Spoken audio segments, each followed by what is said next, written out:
Greetings everyone, this is my Cold Sorceress build Blizzard on Diablo 4. You'll see that basically you can put ice everywhere on the map and that you have plenty of synergy with this build.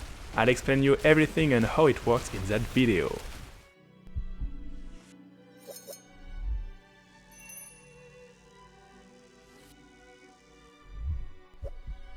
For this build I start with the specialization because it's important for you to understand how the build works. So first you have the ice shards. They will be automatically cast when you have a frozen enemy. That's why we'll be looking in the build to apply several stacks in order to freeze enemies. The second one, Frozen Orb, you have 20% of chance to cast this spell when you cast another one. It doesn't work with basic attack, but you'll see that we can cast several blizzard without any cost. That's why it will perfectly fit in the build. For that we'll be using the legendary power on Avalanche, meaning that you can use another stack of Avalanche. It's the K passive for Cold Sorceress, which your next spell won't cost any mana and does 40% more damage, so you'll be able to have 2 free spells with this legendary power. In order to even have more AoE effect, you'll be playing this legendary power with Blizzard. It will create spikes on the ground and help you to clean enemies faster. Then you have the combo that I like. You take the basic attack combined with damage reduction and increase attack speed in order to generate mana easily. You also want the Cold Ultimate with mana and life regen during its duration. You take the teleport with movement speed after using it. It's not mandatory but will help you to go faster.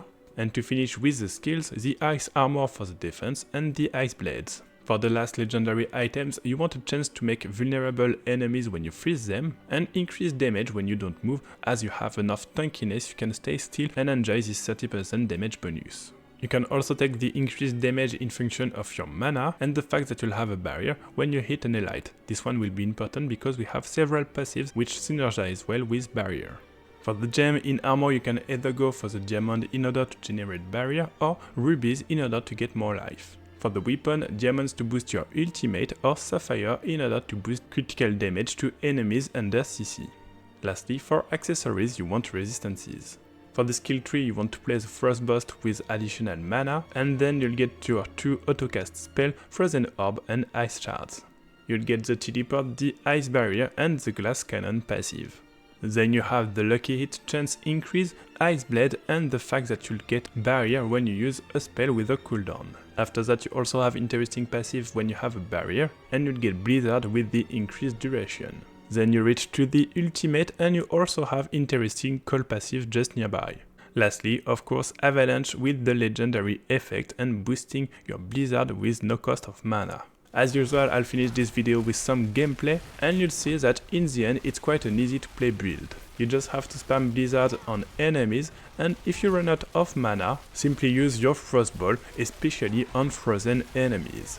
Otherwise, most of the build effects will trigger by themselves. When you can, don't forget to summon the Ice Blade, it will make enemy vulnerable and reduce your active cooldown.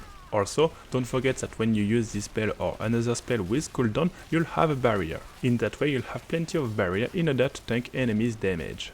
Lastly, if you're in trouble you can simply use your ultimate, it will make damage, freeze the enemy, heal yourself, give you mana, and you'll be up for another round of fighting. Thanks for watching this video. I hope that you like this Cold Sorceress and that you'll want to play her at the launch of the game. Also, don't forget that you have our builds and dedicated article on our website dmgaming.eu.